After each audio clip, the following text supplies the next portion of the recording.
Hi, this is Terry Brock with terrybrock.com. Today I want to talk with you about an important subject of relationship marketing. You know, I've been working with that for a long time, wrote the book on relationship marketing where I said it's not about the e-commerce, all the electronics. It's about the R-commerce, relationships. And I want to focus today on what you can do when you meet someone, maybe at a Chamber of Commerce meeting or maybe at a physical meeting, a convention, a seminar. You meet them and you want to stay in touch with that person. What can you do in those first few encounters to make sure it's worthwhile? Number one, make sure that you have really good filters put in place. You can't stay in touch with everyone. You're going to meet hundreds, thousands of people, maybe someone might even meet millions of people, and you can't stay in touch with every person. So you have to decide who it is that's important. Who is it worth your TME, your time, your money, and your energy, because you can't be with everyone. You've got to be very careful in what you do. You look at Warren Buffett, and he talks about it's important to know what you're going to say no to. Say no to most everything. I would say it's the same thing with relationships. Now, that doesn't mean you're not going to be kind to them. It means they'll be at a different level. You're kind to everyone. Everyone, at least until they prove something is different about them that doesn't warrant being kind to them. But start with that and then go out of your way to try to understand their point of view. But then have your filters, and once you've got those filters and you're talking to someone, it seems like, hey, this person might be good. Then I would suggest when you first meet them, here's the real key that people don't often look at. It's not just a matter of getting their name and their contact information, their email, their social media addresses, and then staying in touch and saying, hi, I'm glad to meet you. They've heard that too many times. What you want to do is when you're there, be in the moment.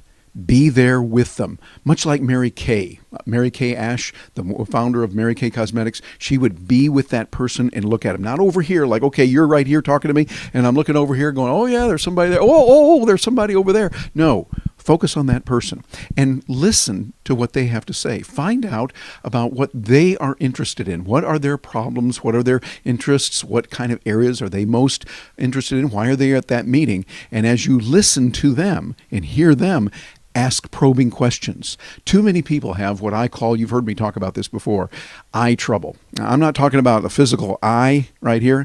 I'm talking about the people, well, I did this and I did that and I'm doing this and I'm doing that and I went here and I did this.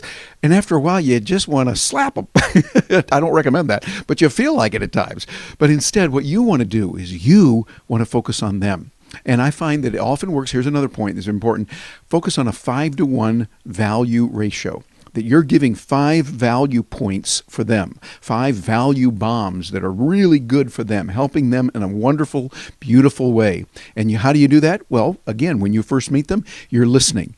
You are doing something that's different than the others. You're listening to them and finding out what it is they are interested in. Then you follow up. You follow up with something and saying, hey, Bob, it was really good to meet you, and I know you're interested in basketball there over at North Central High.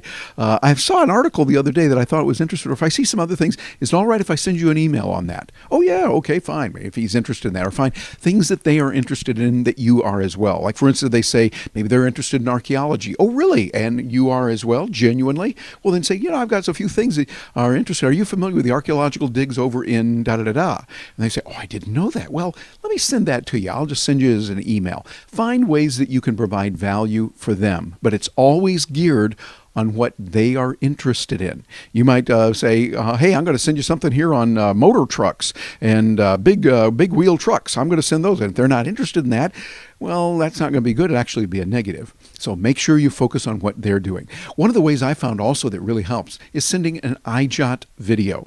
Some of you have seen those iJot videos that I send. They are a quick way that you can put something together and really get a lot of value to someone fast.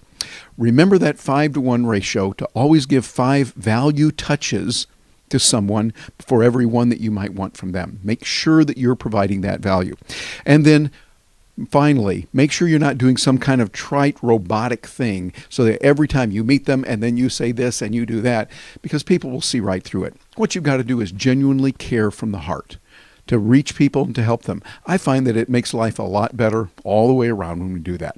So I'll look forward to hearing from you. Let me know what works for you. What do you find works in those initial first times that you meet someone? What has worked for you and what has not worked? Please leave a comment. Over there on Facebook is probably the best place to do it. I'm spending a lot of time there now. Terry at facebook.com/marketer Terry Brock.